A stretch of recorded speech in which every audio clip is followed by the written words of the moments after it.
Hey, what's up? After spending the last year making beats and performing them on the SP404 MK2, I've discovered a lot of helpful methods for creating live sets. Today, I want to go over 10 of the best ways to make the most out of this machine. The SP is a powerhouse for live sets thanks to its portability, long per pad sample time, and built-in effects. Last year, I talked about 5 different ways to use the SP in live performances. Today, we're going to level up a bit by talking about all the ways you can prepare a finished track, whether DAW or Dawless, to perform it live on the SP. We'll also do a refresher and some new ways to use the SP for live performance. Then we'll discuss set maps and why you should always map out your set. Finally, we're going to talk about all the different ways you can use effects to create seamless transitions between tracks. Let's get into it.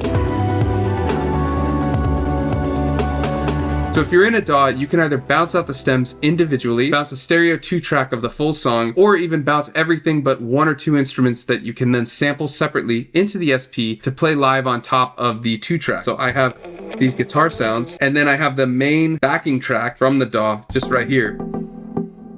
If you're DAWless, you can do similar depending on how you've routed your setup. If you've already performed your jam and only have a stereo 2-track though, you can always stem split it in something like Serato Studio. This allows for more performance possibilities, so I actually did this for the song Soundtrack for a Rainy Day. I recorded it with the SP and the Volca FM. I wanted to perform it live and just do effects on the drums, so I stem separated it, and I have the main part, the bass, the piano melody, and then the drums. So when I hit one, it starts playing all of them, and I would definitely recommend that you just go to Shift 7 and then choose the ones you want to pad link.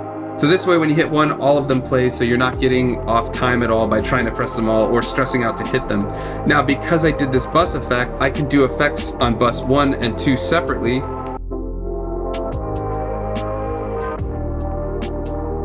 But you can even just use the 2-track and do effects on top of it. There's a ton you can still do with just that. Also, if you made these beats on the SP, you can play them as you made them using the patterns or pattern chaining, but any of the previous methods will also work. So now that the track's ready, let's talk about ways to perform.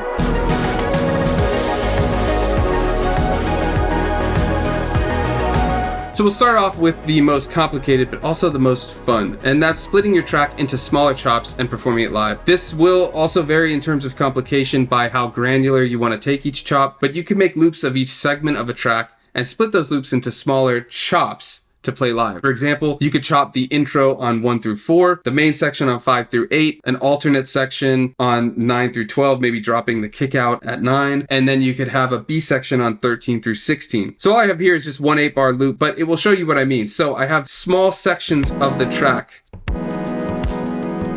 chopped onto each pad. So I could just play it straight through as it was intended, or I could do it way different.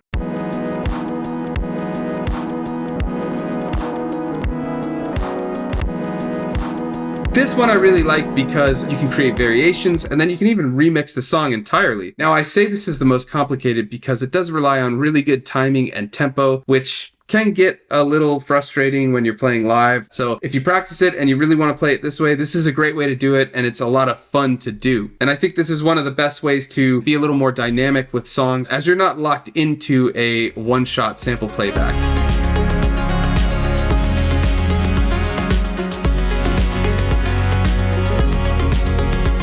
All right, so the next one is Chromatic Mode, and this is probably my favorite. So what you do is have a track and then have a simple one shot, and you're just going to go into Chromatic Mode on the SP and use the SP as an instrument with the song playing underneath it. To go into Chromatic Mode, hit the sample you want, and if you want to do it silently, press the enter button first and then hit it, and that will trigger it without actually playing the sound. Then hit Shift 4 or Chromatic Mode. And now you hear it's chromatic, but you can go up and down octave, and you can also tap the enter button to change scales. Now, one thing to note, once you're in chromatic mode, you can't change which bus you're controlling. You can still add effects to the bus that's selected, but you can't change buses. So my workaround for that is I set the effect for bus 1 before triggering everything. So this is part of the transition section, which we'll get into. And then before I go into chromatic mode, I just make sure that I'm on the bus that I want to do changes to. And so bus 2 is the one shot, bus 1 is the sample. So now I'm just going to go into chromatic mode, and I can still do effects on bus 2 without changing anything on bus 1, and that's also because of the way that I have the routing, where I have these two in parallel rather than being one after the other. I like to do it this way, but you can also change it when you're live. That's another way to do it. All right, let's talk DJ mode. While I don't typically use DJ mode in my own live sets, I wanted to go over it briefly because it is an essential way to use the SP for live sets and something to consider depending on your needs when you're performing live. So I'm going to use a bit of footage from my previous ways to perform on the SP video. There were a lot of changes after that video with the 3.0 update, good changes that added some features. So if you're looking to get into DJ mode and want me to go over the different things they added with sync, with MIDI and all that type of stuff, let me know in the comments. To do that, hit D and J. You get 2 tracks you can switch between, and you get volume for each. And once we get the tracks in, you'll see what you also get in terms of stuff over here. You can see it though on the pad: bend, BPM, sync, rewind, pause, play, and cue. And that's for both channels. We'll start with it, and if we hit sync,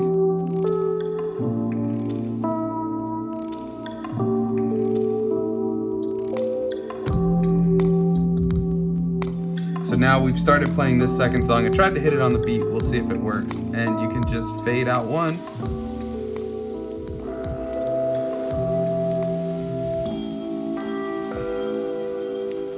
And just like everything else, you get these awesome effects.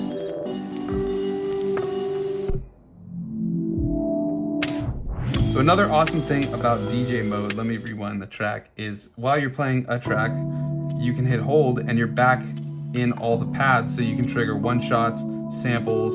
So while this is playing,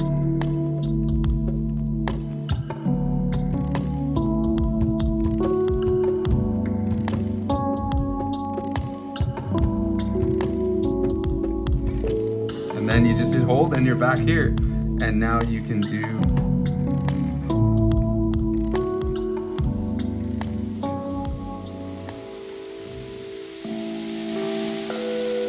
there you go. That's DJ mode. It's my least used mode, but not because it's bad, I just don't really DJ. But if that's your thing, or if you really want to go hard on the effects, this is the way to go.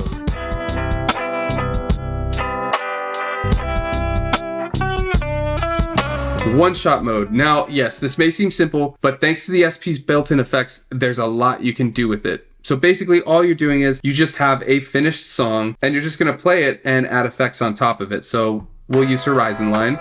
Isolator's already on.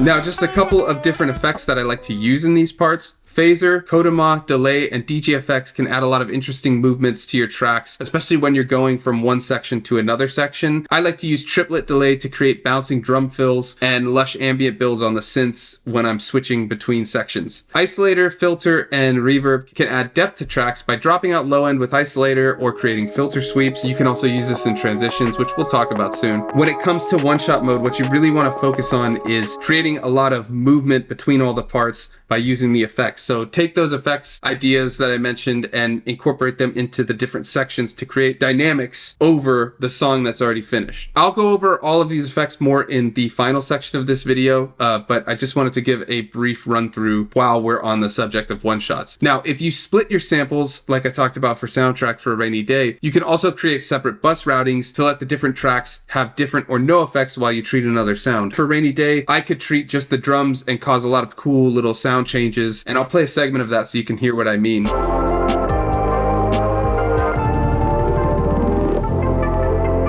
You can also add in more performance by taking one of those stems and chopping it up like tip 1.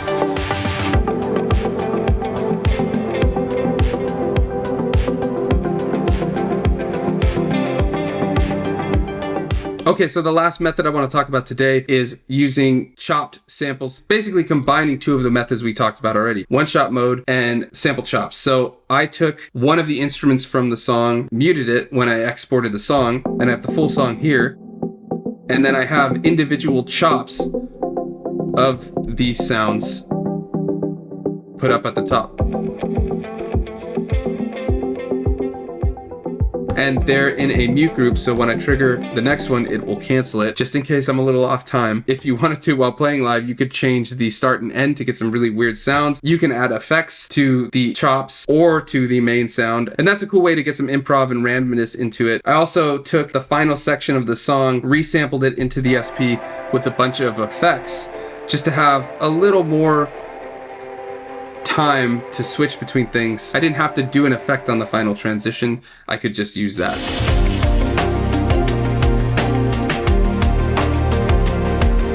Now that our tracks are prepped and we've got the performance modes we want to use for each song on the SP, let's talk about one of the most important parts of building a live set: mapping or planning it out. So grab a pen and paper, your phone, anything like that, and write down your full live set. Now, this is messy handwriting, but this was my live set map for my latest live set, and if you want to check that out, it's up there. So first, write out your tracks. Now, I don't have track names because I'm organizing every song by bank. So rather than worrying about the song name and stuff, I know I need to go to bank H for the first song, and then I also have the transitions for the start of a track and the end of a track. So there was no effect at the start of the first song, but I'm ending on bus 2 with Kodama, and I have all of the presets saved. If you hold Shift Mark,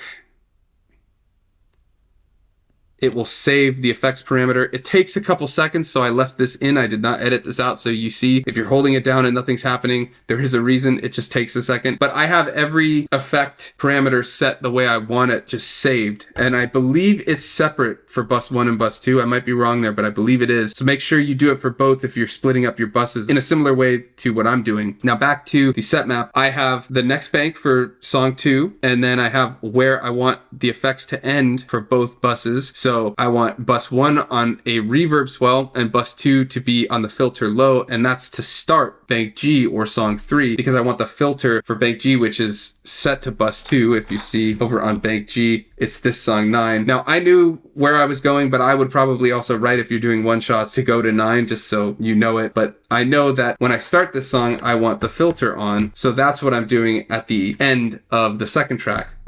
I have that filter set so that I can bring it up. Other things you might want to include on your set map is the key of each track, the BPM, and the performance type you're doing. You may also want to write what pads it's set to on each bank. Like I have several tracks in one bank. Then when I have full songs on a bank, it's just the one song. But I just needed to know where I was going to the banks, but you can write it out even better than I did. So this will serve as a roadmap during the performance. And then if stuff starts to go wrong or you blank out or something, you've got a reference for where you need to go next, and you don't have to worry about it. You don't have to follow the set map, but it is nice to have, just so everything is there and you know where you're at if you ever get lost or need to get back to something quickly, because nothing ever goes perfectly. And make that a part of your set, to just ride with it and go with the flow. And if you need to change songs or move things around, don't worry about it, just go with it. All right, now the last thing I want to talk about with set maps is consider the ebb and flow of your set. So are you building up energy, creating a vibe, or perhaps introducing surprise elements between different types of songs? I like to start faster with something like synthwave. So I have this song as the start. It's a 4 on the floor with the kick. Then I start going into the more beat type sound with Soundtrack for a Rainy Day. I keep the beats up for a little bit, but then I shake things up and I add in some ambient stuff just to kind of have a vignette, have a little breather between all the hard-hitting drums and things like that. And to also, it's a one shot, so I can kind of get my bearings and where I'm at in the set, take a breather, do some reverb and things like that, still do fun stuff on top of the track, but I have a moment to kind of catch my breath, figure out where I'm at, and go from there. You don't have to do ambient songs. Another idea would be spoken word segments or just one shots between tracks, so you can kind of have a little breathing room. My last tip for you today is all about effects and transitions. Now, you don't have to do effects for transitions. I talked about in my Koala and SP video syncing BPMs of songs, doing different types of fades. The song you're ending end with just the main loop or synth, and then have the drums of the next song build up. And I'll share a clip of that so you can see what I mean.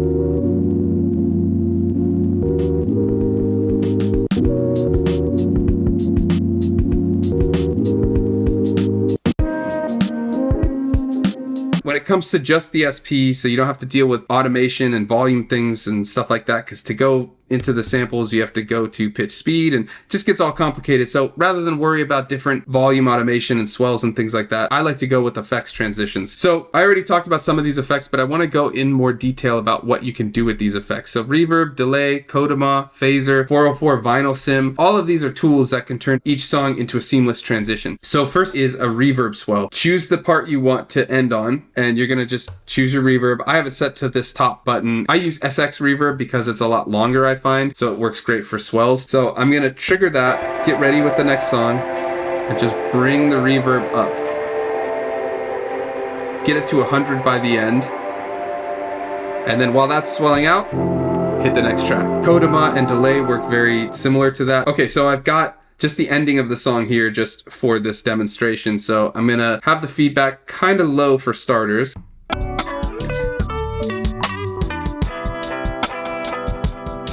Then you can bring it up and down.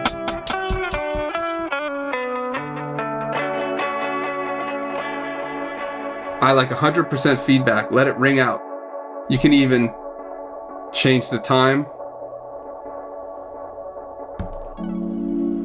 There you go. I like those delay ones more than the reverb because you can do some really cool stuff with changing that time. Kodama is really cool because it does some sort of like resonation, but you can also do time control or tape delay. Now, if you are using a bank per song or only have one main song on a bank, make sure you set the tempo of that bank. Hit Shift, tap tempo, and you can change the tempo to match your song. So this song, number 9, is in 74. So I like to use that because if you have the bank set to the tempo of the track, then all of your delays, at least time delay and Kodama, will be in time sync with the song. So it won't get all weird when you start doing long delays that don't match with the drums. It will fit with the drums and really elevate the sound of those drums. Another one is to do a filter sweep. Just start the track with the filter on and bring it up.